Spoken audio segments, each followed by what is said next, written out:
guys. Well, welcome in, everybody. It's me, Johnny. I'm your host. With me, I've got DJD. Howdy. And Farm. How's it going? Coming into work 2 weeks in a row. Back there in the booth. Doing what he does best, not saying anything. We've got Craig. Welcome in, Craig. Good to see you. And that's the way we like it. Yeah, that's the way we like it. Exactly. Listen, interns should be seen, not heard. Abraham Lincoln said that. Turns out. I don't know if you guys know that. I was not aware of that. I would like to ask a random question. Have you guys been to the Lincoln Memorial in Washington, D.C.? I think I've gone with David, so I know his answer. I have not. It's one of my actually. favorite landmarks, actually. It's a pretty cool one, Farm, the Lincoln Memorial. I like that one a lot. I've been very close, very, very close, and just haven't had a chance to go over there. Did you go to D.C. and you just didn't go to the Lincoln Memorial? No, I wasn't quite in DC, but I was over very close, probably like an hour, maybe 2 hours away where Hayden was stationed over in that area for a little bit. So we went and ate, and we went out to the beach a little bit, but it was towards, I think, the winter. Nobody was swimming out there, of course, But I just didn't get a chance to go out there. I mean, I want to do that as a family for sure, but very soon, hopefully. With Washington, D.C., it's really weird. I won't bring up the reason why David and I have been there a few times together. But I've been to the Lincoln Memorial, but I've not been to like the Smithsonian. I've seen the Washington Monument, but I've not been inside of it. Like those kinds of things. Like I haven't done all of this stuff, but I've been there a decent amount of times. It's all right. I didn't see Captain America jogging, But to get going, I want to bring up, I watched only the first 2 episodes of the Fallout show. And wow. Only 2? Fantastic. Though? Yeah, only 2. I want to watch more this week. I just didn't have time. This week. Yeah, I get that. I mean, there's nothing wrong with pacing yourself. I mean, you show more control than me and David for sure. Well, I'm also watching it with my wife, so we need to find a time that we both can watch it. Okay, well then there you go. Okay, that explains it. I'm hoping to watch more this week because we both have the week off.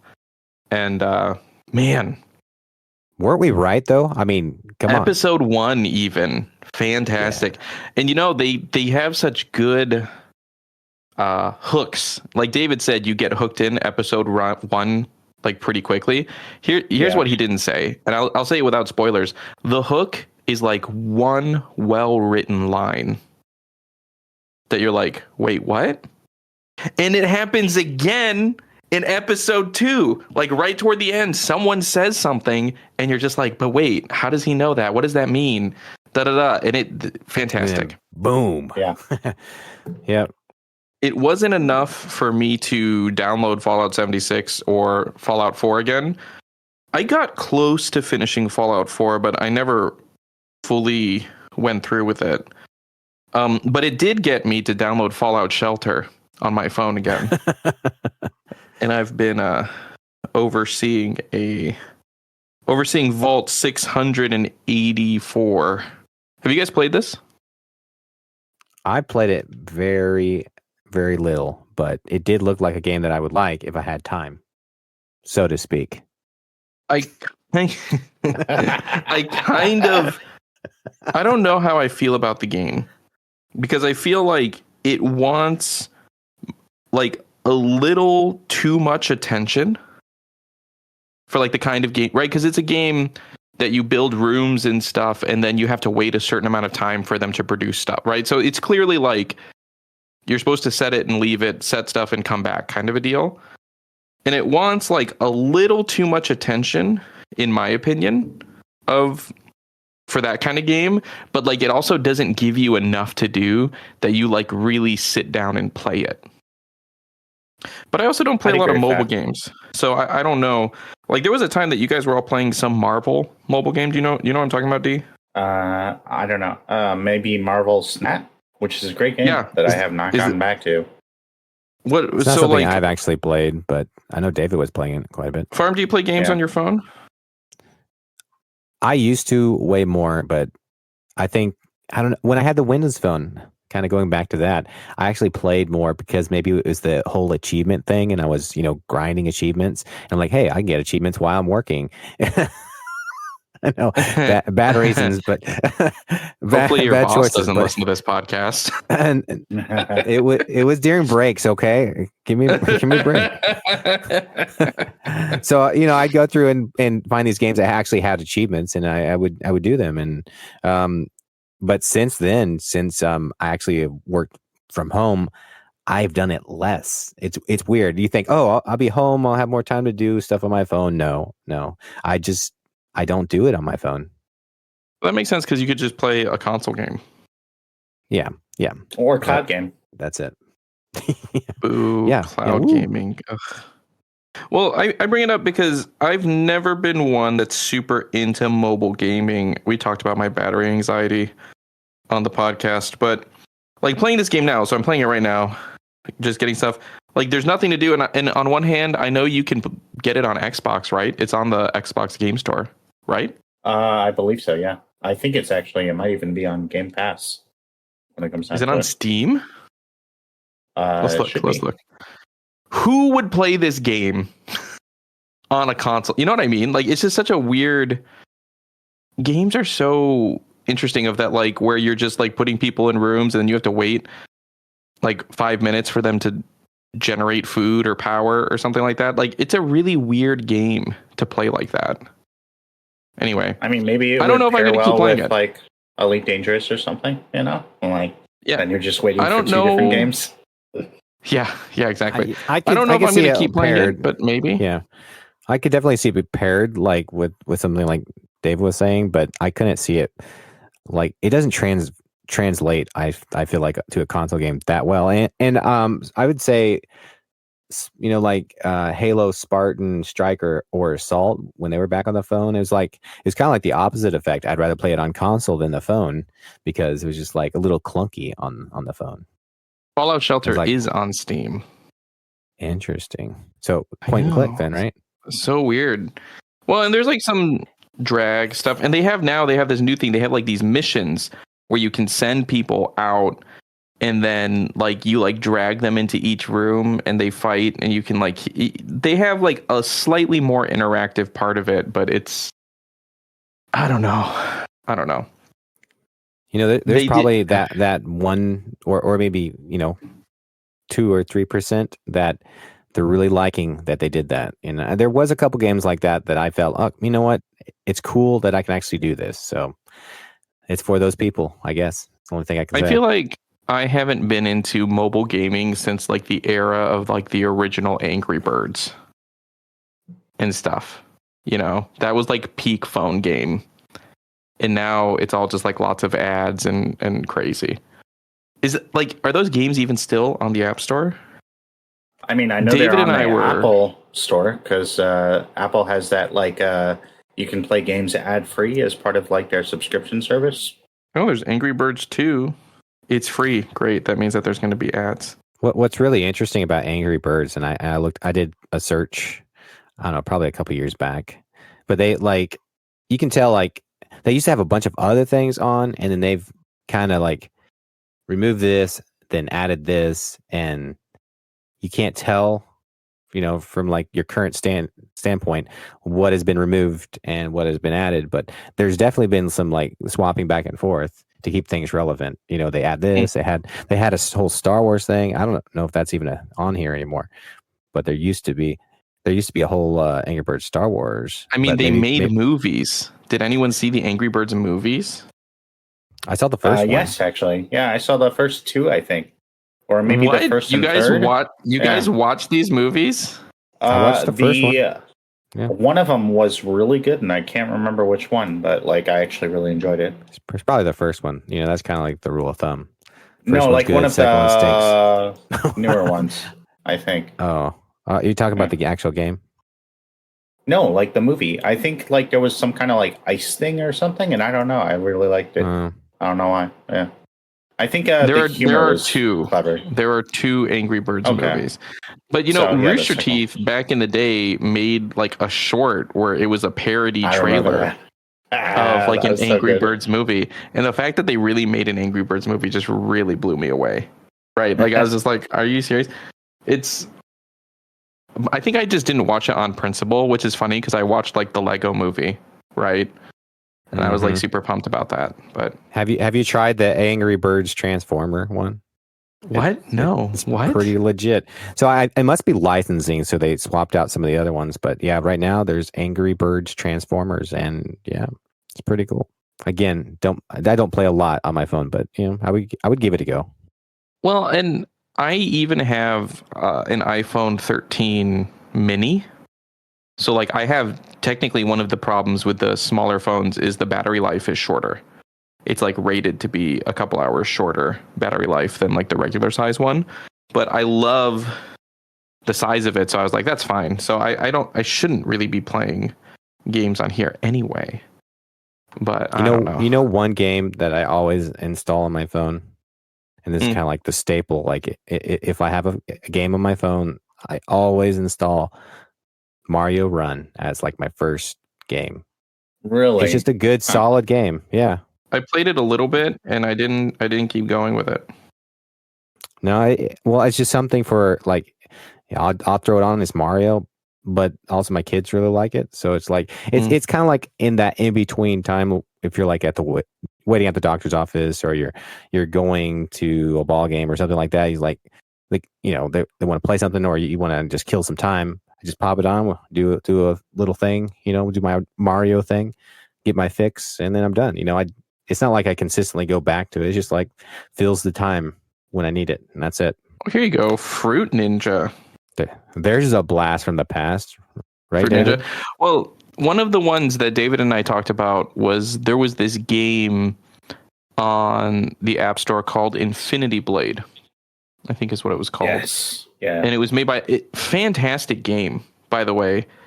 And Brandon Sanderson actually wrote some books, like 2 books, I think, for the lore of the game. And it's because of that one of his characters got added into Fortnite. That's what he credits it as, because he knew someone. So here's the catch. Infinity Blade was made by Epic. So he knew someone at Epic, and that's how he got, like, talking with them, he got one of his characters in Fortnite. But because it's made by Epic, all of their games are off the App Store, right? Because of their whole thing with Apple, they don't want to pay like the Apple tax to be on their platform. And it's a huge bummer because I was like, oh man, I really love that game. I should re-download that game. That would be so much fun. And it's like, I can't find it. Oh, right. It was made by Epic. Crap. Mm-hmm. I recently was reading, though, that there's some emulators available on the App Store now for like old Nintendo games that didn't get taken down. And people have been playing the crap out of it. And by App Store, I mean, I guess it's only the App Store on iOS, right? What is it on Android? Like the Google Play Store or something? Yeah, Play Store. Yeah. The inferior store is what they call it. A lot of people have been using, I think it's called, this must be it, Delta. Sorry, I had a glitch. I didn't hear that. What was that, David? And I'm really interested to see with emulators and, Nintendo usually not being down with that. I wonder if Nintendo is going to release their own way to play old games on phones and such. That could be nice. I don't know. I personally don't have a lot of skin in that game, so I don't really care. I'm surprised that you were able to just say the words Windows Phone, and David didn't immediately start talking about. Yeah, I know. It's like, I thought we were going to go on to a 30-minute discussion or something like that. I mean, I don't like to mourn things that are gone. Okay. Or do you can only mourn for so long? I mean, he has brought it up several times, so we got to wait a couple something episodes. That was like, what's one technology that's gone, like that if you could bring it back, you would bring it back, and it was like that it would do well, right? Like, what's one technology that's gone that shouldn't be gone that you would want to bring back? And I was like, I know David's gonna say something dumb like the Windows Phone or like the Zune. Nokia Lumia. The Zune would be on top of my list. Yeah, for sure. Yeah, I mean, it's ahead of its time. I mean, Apple, wrecked them, man. Yeah. Also, the Zune. What is happening right now? I'm getting messages from Pyro. I got 3 people talking about Zune like, and how great Zune is. What? This is literally the 3 people who had. No, sorry, there's 4 people. I knew one other person. These are the 4 people who had the Zune. I recently, though, looked into, like, was there a way that I could get like an old iPod Classic and just like have music on it and stuff? And like people have done mods on their iPod Classics to like be able to add music to them and make them Bluetooth so they could listen to them with their headphones and different stuff like that. But they don't make or sell them anymore. It's not a thing. I was looking up Zunes and they're pricey. I spend money on so many dumb things. I recently, I was just like scrolling on Instagram and I got this ad for this clothing company that makes like medieval inspired clothes, which my wife would really love. And now I'm like, I've got $300 worth of like cloaks and capes in my cart, which sounds like a lot. It's not a lot. It's just 2. And and I'm like, what am I doing? Why am I going to buy this? Maybe. I know a lot of people can't see this that are actually listening to this podcast, but I just have to pull this out. Okay. See this? What is that? Is that an iPod Nano? Is that a Zune? See if I can. Oh, yeah, there you go. Look at this. Oh my gosh. I'm so jealous. Okay, so let me describe what Farmer's holding up. What Farmer is holding up, it appears to be ancient technology. Yeah. Left by the forerunners, okay? Yeah, it's an 8 gig Zune. Wow. I still use this when I go snowboarding. You know, you could hack it and like, open it up and put like a Bluetooth receiver in there and do all of that stuff. And this has that Bluetooth. Kind of person.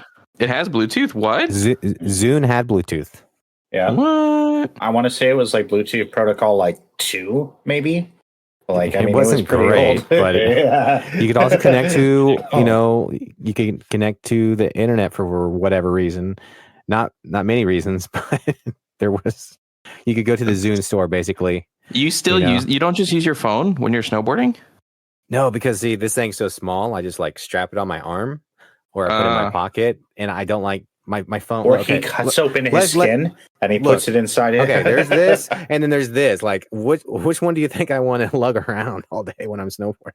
This thing's huge. I have a little baby phone, and I love it.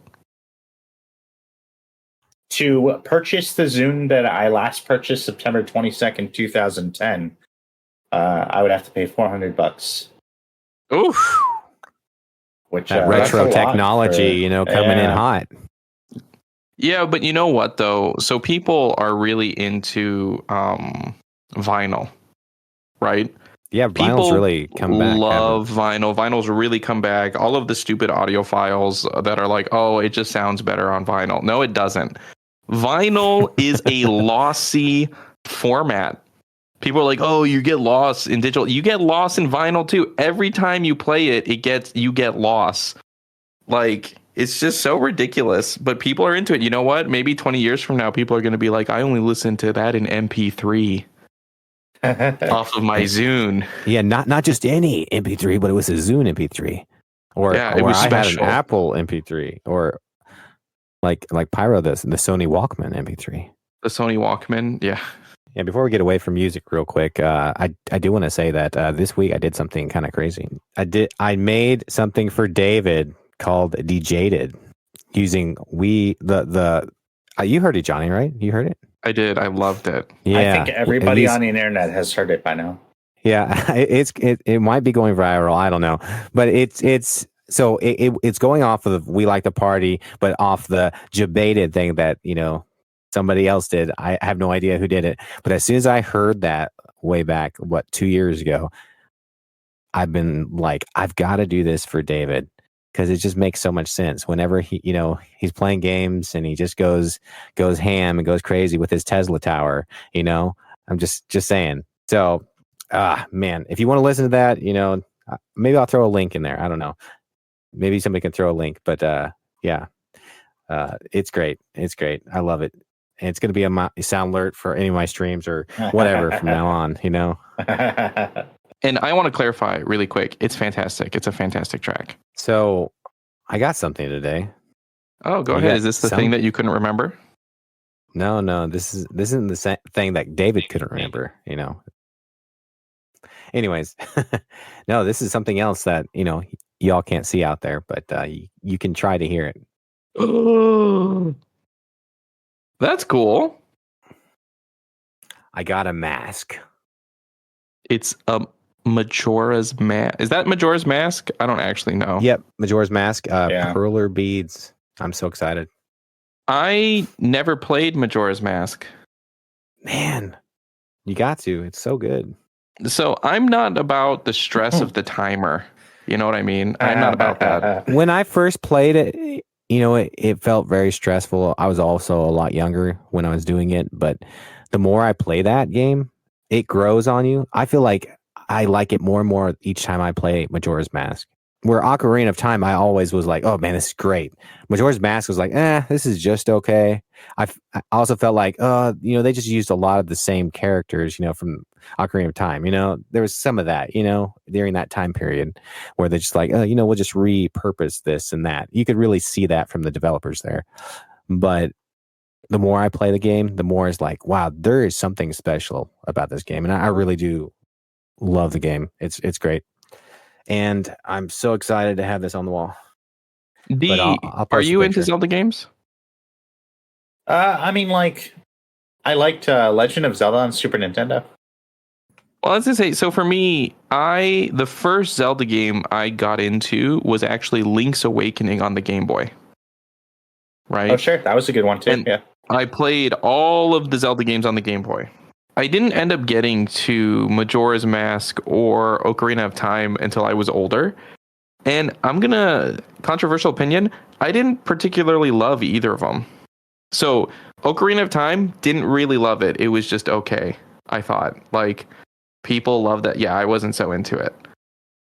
Majora's Mask, I played up until they explained the time mechanic, and I just was like, nope. Not playing this. I'm not about that life. Because then the next one I really liked, I actually haven't played a ton of Zelda games. I really like Twilight Princess. Yeah, such a good game.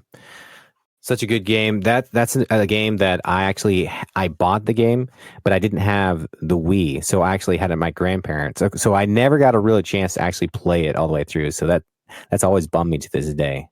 And same thing with Wind Waker. I've never been able to play that game, and I want to play both those games all the way through. So, I've never played Wind Waker either, because at the time I was really dumb and I didn't like the art style, which now it's so charming to me, like the Wind Waker art style. But at the time, I was like, no, video games are serious, and I don't like this cartoony, art style. It was for different Zelda at the time, but it was like. Yeah, at the time, I don't know what to think about that, but I've always thought, wow, I really want to play this game. And now I really want to play it too, and it's just not happened. But then I played A Link Between Worlds, and then I played Breath of the Wild and Tears of the Kingdom, of course. But the other Zelda games, I never played Skyward, I never played Wind Waker, I didn't play Majora's Mask, but I did play...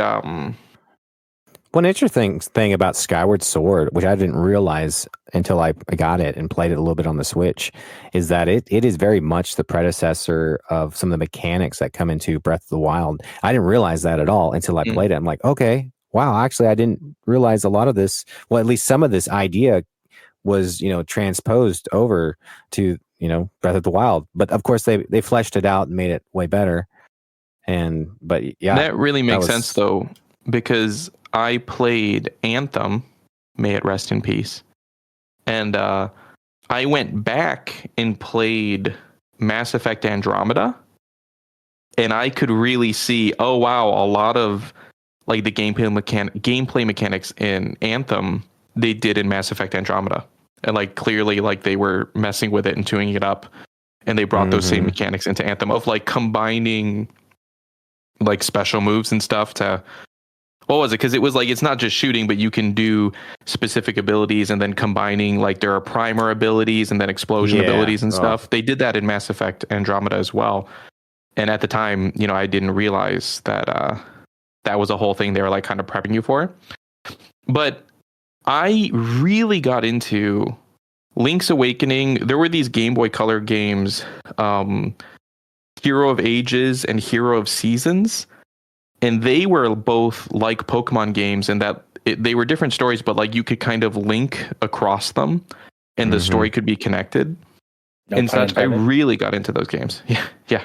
Well, you remember on the Game Boys, they had like this cable that you would stick into each Game Boy. Oh yeah, to be able to.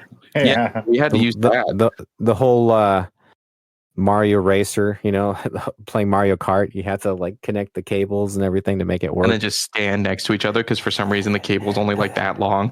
just all the people out there that have it really good these days with wireless technology, like come on, okay, the Switch is so well. Just local play for Switches. Right, like if we don't have internet access or whatever, we'll just do local play, and you can just play with each other next to each other. Johnny and I do that half the time when we would play Monster Hunter because it's just super easy. Oh, all of us here have Switches; we can all play together. Like they did a great job with that. Yeah, today it's just like bling. Oh, we're connected. Let's go. It's like, oh, where's the cable? Oh, let me untangle it. Oh no, where'd the other part go? Oh, it's not long enough. Now got to find a chair. Well, and today with multi-platform games and everything, you have crossplay too occasionally, which is great. But also, really quick, going back, so for this podcast, to anyone listening, we actually have people. So you can listen to this podcast recorded live in the Anav Discord. There should be links somewhere for this if you're listening to this.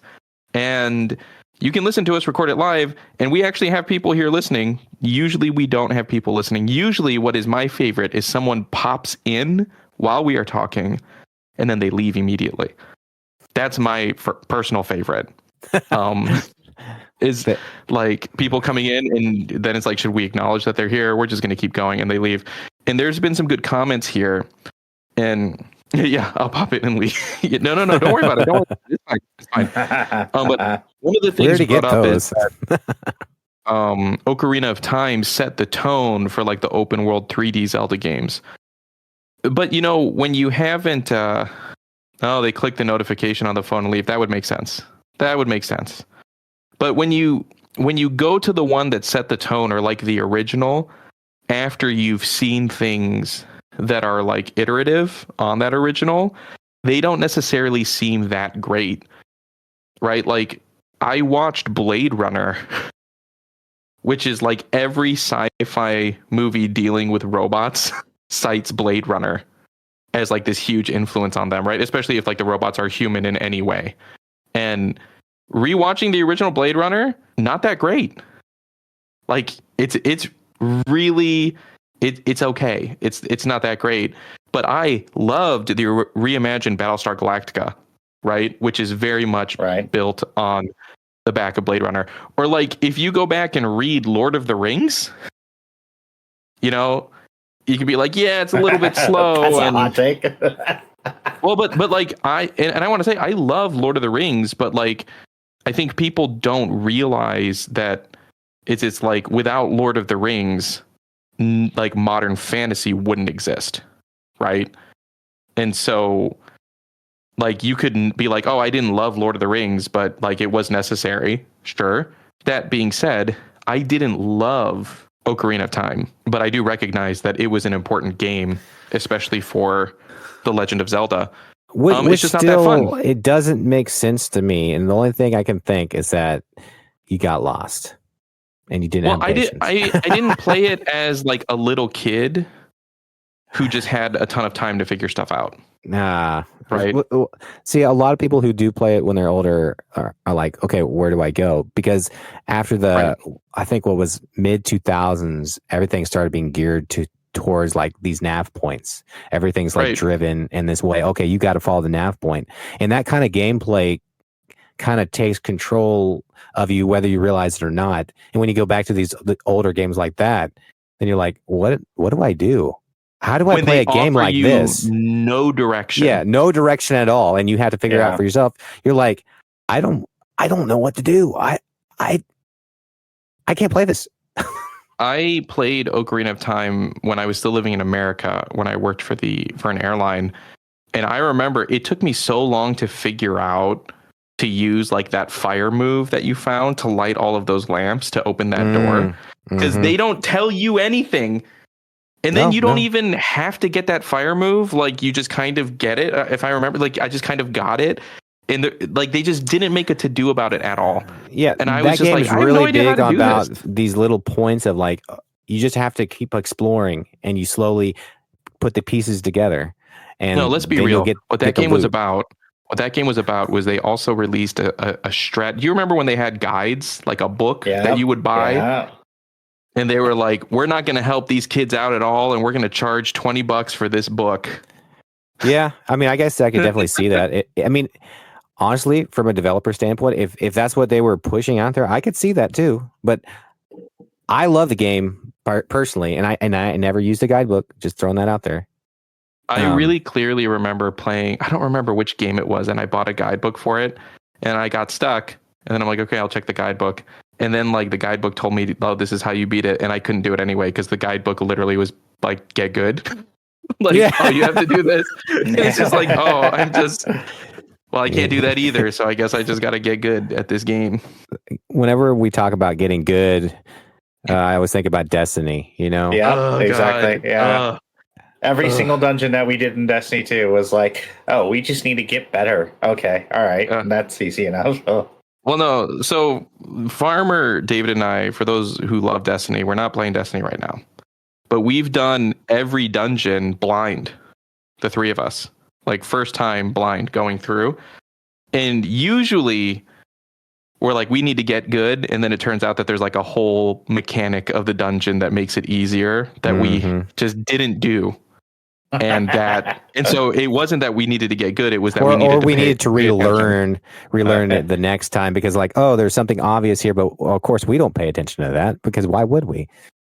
Yeah, but then there was one dungeon, the duality dungeon, and we were like, we have to be doing this wrong because this is so hard.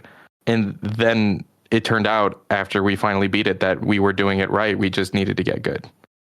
Exactly. I mean, brutal. 100%. That's what brutal. It was. Yeah, the Dark Souls guidebook. Exactly. When is the final shape dropping? Next month, June. I'm not coming back for it. Destiny 2 is done. DJD and I even had an idea to do a Destiny lore podcast, and I'm not going to give out all of the. We had branding and everything set up for this sweet Destiny lore podcast, and we could even cover other sci-fi lore. It was going to be great. Books. We were doing research. We bought literal books, and you know what? They lost me. I'm done. I'm never coming back. I am never installing. June 4th. But what about the whole sunsetting weapons coming back? Doesn't that merit any response of you coming back? Come on. They're trying to get you back. Are they gonna give me my helmet back? Are they gonna unnerf? Are they gonna? Just because they're giving me stuff back doesn't mean they didn't hurt me. And they're not even going to apologize for it. Like, I mean, bringing it back is like how they're, apologizing, kind of, sort of, I guess. Non-verbal apology. It's like, here, you can have your junk back. This is the only time that I regret that I don't do physical media because I would bring the game back. So I'll be like, no, I don't even have it anymore. I don't even have it. No, I'm not going. Well, you don't have it installed, so that's kind of the same thing. But yeah. But before we get too far from the conversation of guidebooks and everything, because I still have my Phantom Menace guidebook around here somewhere, which was necessary, for parts of the game, because otherwise you could actually make decisions that would completely screw up your playthrough and not be able to complete missions. Specifically in Tatooine, when you're trading for parts, if you traded the wrong parts, you just couldn't ever fix your ship. That was kind of a bummer to find that out. And is that autosave too? So no, there's no autosave. Yeah. Oh, it was manual save. So you could save right before and then load back. But that's what you would have to do. Yeah. Is we just continue to learned load saves. It's manual save watching David play it on Twitch. It gets super far and then he would die. And then we would just go all the way back to the beginning. But that also kind of makes me think of I also recently completed Donkey Kong Country for the first time in a while. And the games were a lot different back then, right? How do you guys feel about games that are just hard? Do you think that every game should be have options so that anyone can play it?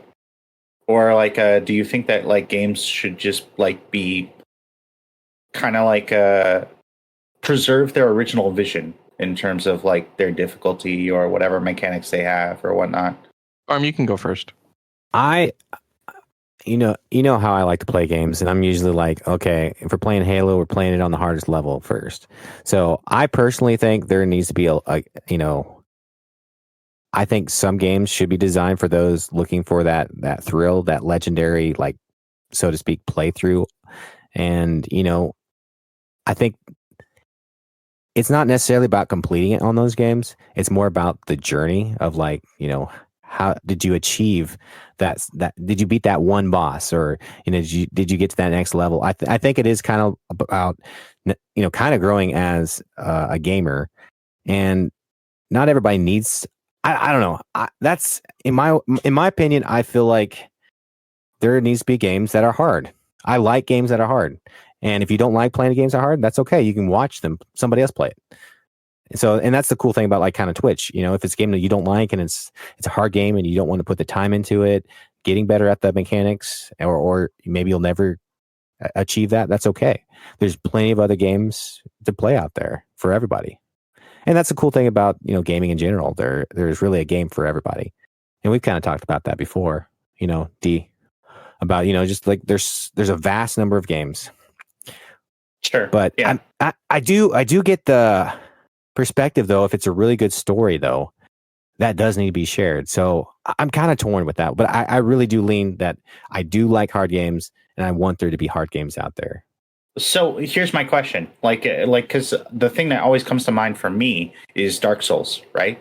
If Dark Souls had an easy mode, would you be against that?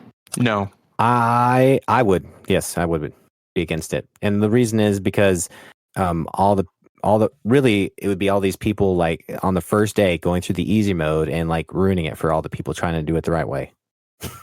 But that's just my opinion. But would that lessen your experience playing the game on a harder difficulty? I guess. I don't know. So I've been playing but this is like the argument with right? Elden Ring, right? Right. Yeah.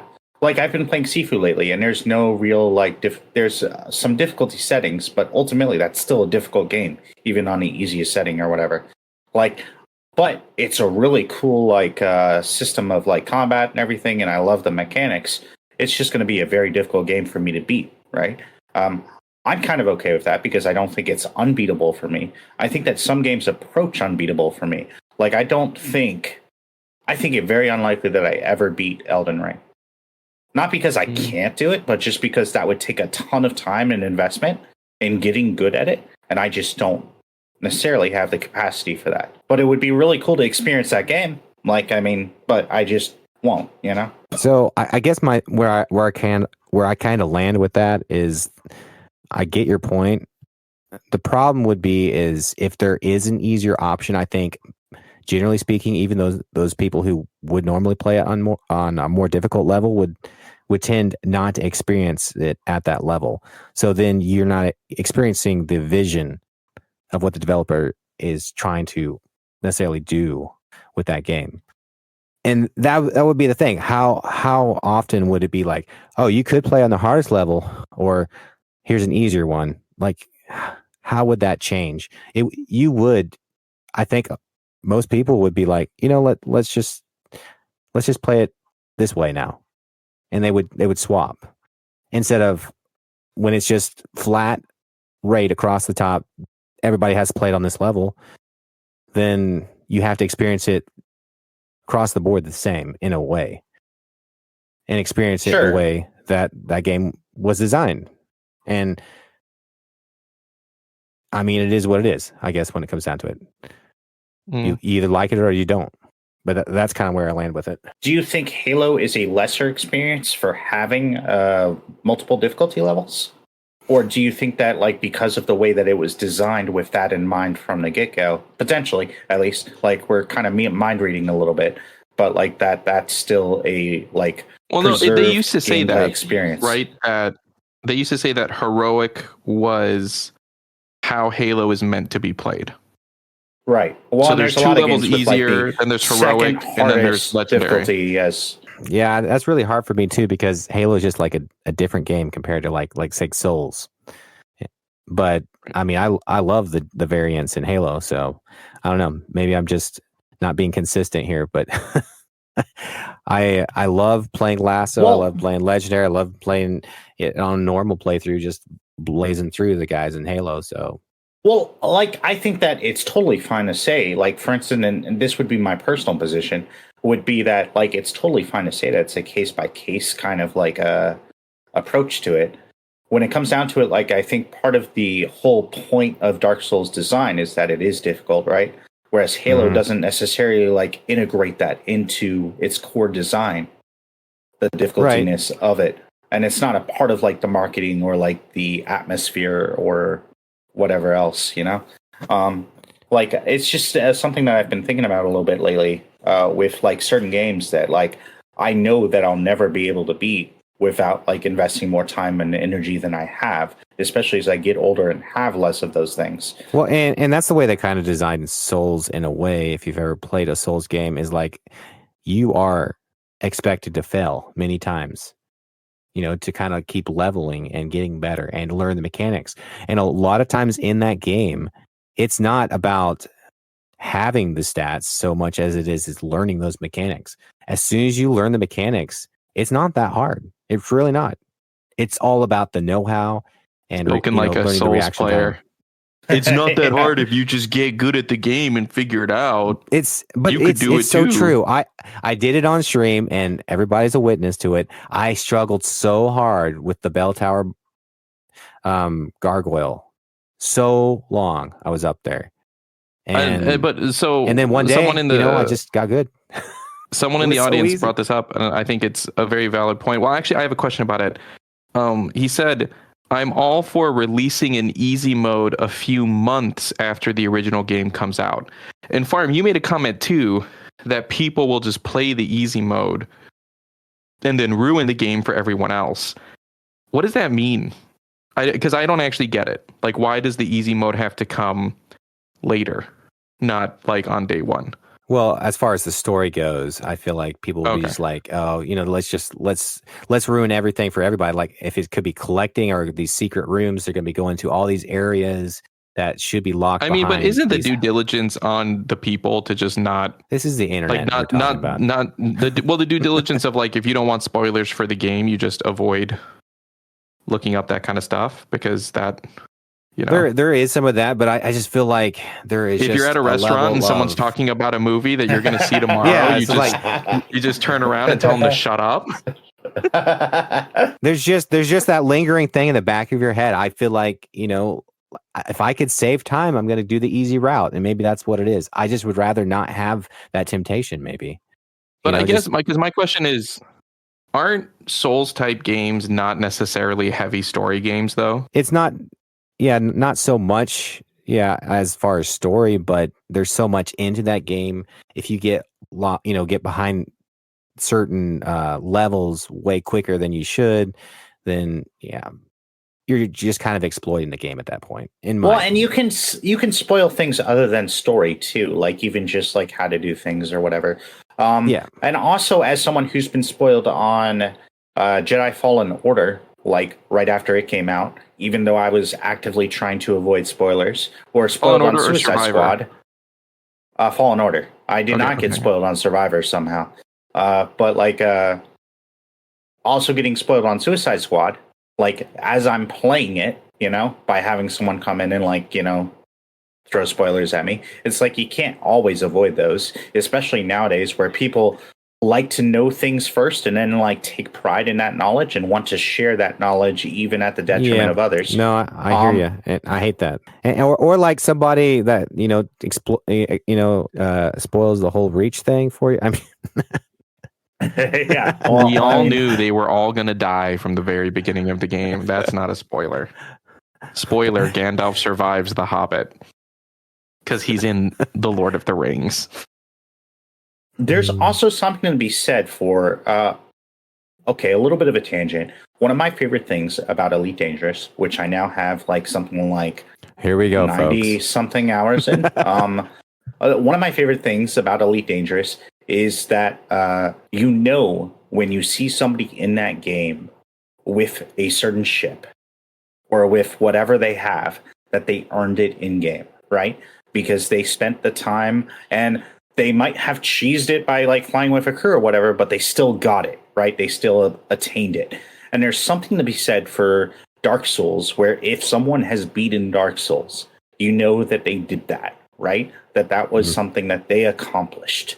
And like, I think that like you could potentially take away from that a little bit by creating an easy mode where it just kind of does kind of, I don't know, like it doesn't carry the same weight to say, hey, I'm a Dark Souls player.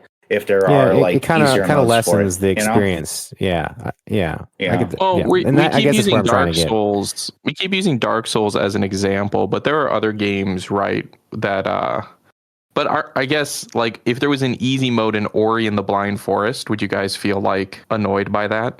I don't know what that I would personally be. like it because I'm bad at platformers and I really want to play that game. It's a beautiful game, but like, oh my gosh, I struggle so much with it. But I guess I'm bringing it up because we're bringing up these games that like how hard it is such a core part, not just of the game itself, but of the community around the game, of like that solidarity that we did it. But like, what if it was, Ori and the Blind Forest? Should there be an easy mode in that game? Because it's nice looking and people should play it. I would say no. I would say I would say my arguments for like why Dark Souls should probably stay the way that it is would probably apply to Ori too, because like then I know instantaneously like people like Rika who like speed run it, you know, like I mean like, oh wow, they're really good at that particular game, like because there's no cheating that, you know, like there's no, you know. True. You can kind of see that skill set, and I do think that, you know, like games, there's, you know, of course, games like Halo, and then there's games like those. And I think the way that they're first kind of brought to the audience and developed is kind of, I like games to be true to kind of how they had the envision for that first title, and going forward to be consistent after that. And I really wouldn't want to see them, you know, shifting.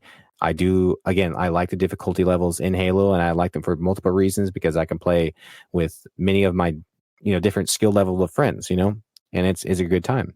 But for those single player experience, especially like when a developer locks it in, okay, this is what we kind of expect, this is what we want you to rise to. And I would like to see that consistent through their sequels, you know, and stay true to the community they've kind of built in that. But also, what about the replayability of playing it then again on a harder difficulty, right? Like, you don't see when people beat a game on the hardest difficulty, they're done often. Or maybe they'll go back and do whatever, but you'll see people, oh, I beat it on normal, I'm going to beat it on harder.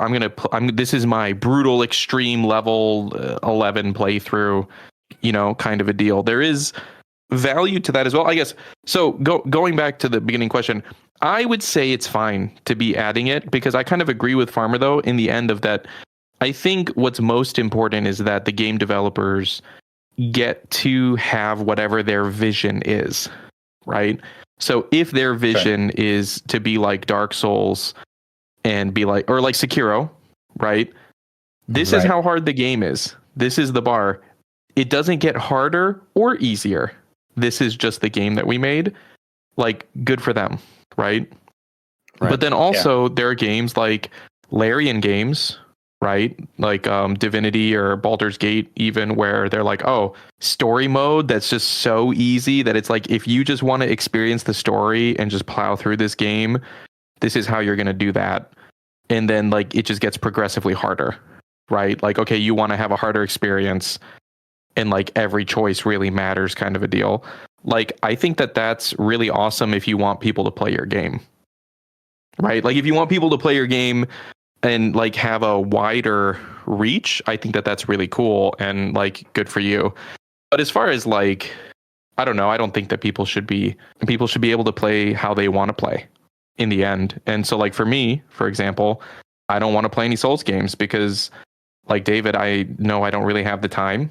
And I don't like to be punished. You know, I'm not like Farmer. I don't want to be punished. But I say that, but I played Jedi Survivor and Fallen Order on like the Jedi Master difficulty, right? And enjoyed it. But even that, there was still one more, right? Higher. But like I really enjoyed it, and I started my second playthrough. But like, see, that's another good example. With Sekiro, I couldn't have done this, but my second playthrough was Grandmaster, and I was like, "Ooh, I'm excited! New game plus You bring up Grandmaster a really to play good it on a point harder there, difficulty." Johnny. I mean, Survivor at its core has a lot of elements from Souls, and it does do the whole leveling thing, and it works well.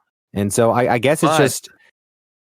But let me share with you an experience we had with Jedi Survivor specifically, where one friend of ours, he was like, "Oh yeah, I played on Grandmaster and tried to be like," and he got to the end before all of us did. But then he was like, "Oh, but the last fight was too hard," so he turned it down to Padawan and beat it. And we were all like, "There's no way you played this game on Grandmaster all the way through and then did the last fight on Padawan. Like, surely you have to be lying." He's like, "No, I'm not lying. I did it on Grandmaster." So there is that too on a game that you can't change. So like, I'm a big fan. Like, if you can't change the difficulty, or not? You started it at this level. Yes. If you want to lower the level, you need to start a whole new save.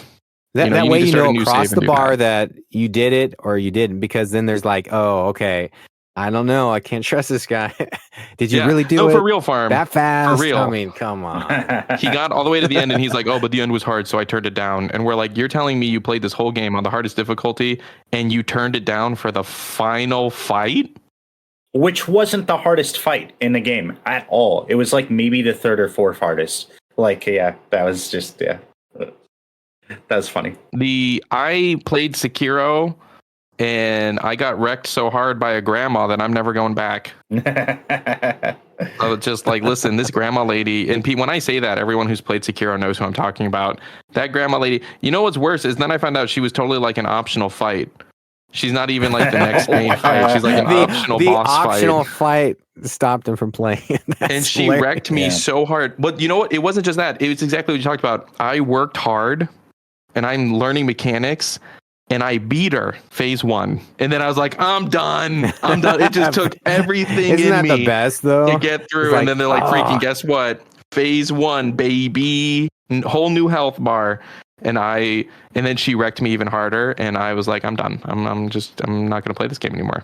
I think that it's nice to have the option. But also, like David said, playing Elite Dangerous, I have a super expensive ship. I have the most expensive ship in the game. That's a fun thing to say.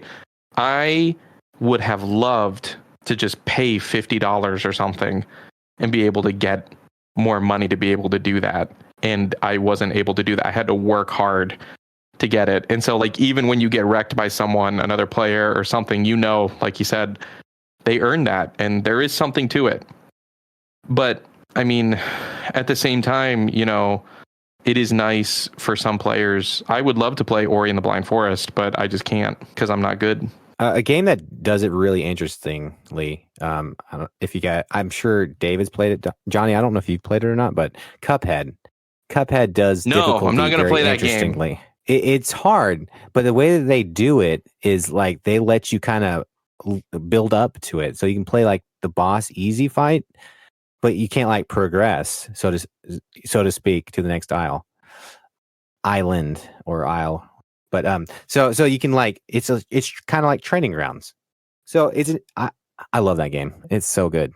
If you haven't tried it, you really need to. But we're not sponsored by them. But I'm not trying to plug them. But I am trying to plug them in a sense. It's such a good game. But I really like how they do the difficulty in that game with the fact that you just kind of like you get to play like a mini version of the boss and kind of learn a little bit of the core mechanics, and then you ramp it up to the actual level, and then you get to see a few things added. So it's not so much at one time. So you get a few things, and then you get it all, and then it kind of like works together. So you can like slowly piece it together. In a way, it was kind of like, oh, this is how I kind of learned guitar in a way, or like. Building blocks, like small steps. It's not like you all of a sudden know everything. It's those small moments every day, like 5, 10, 15 minutes a day that like kind of lead up to getting you to the level you need to be. Well, on that note, we're running super long again. So, guys, have anything you want to say before we wrap up? It's because we're not in Zoom. It's because we're not in Zoom. I agree. So to wrap up the accessibility thing, did you hear that Scrabble has an easier version now? What does it spell the words for you? It apparently takes away scoring and makes it more team-based and collaborative. Okay, cool.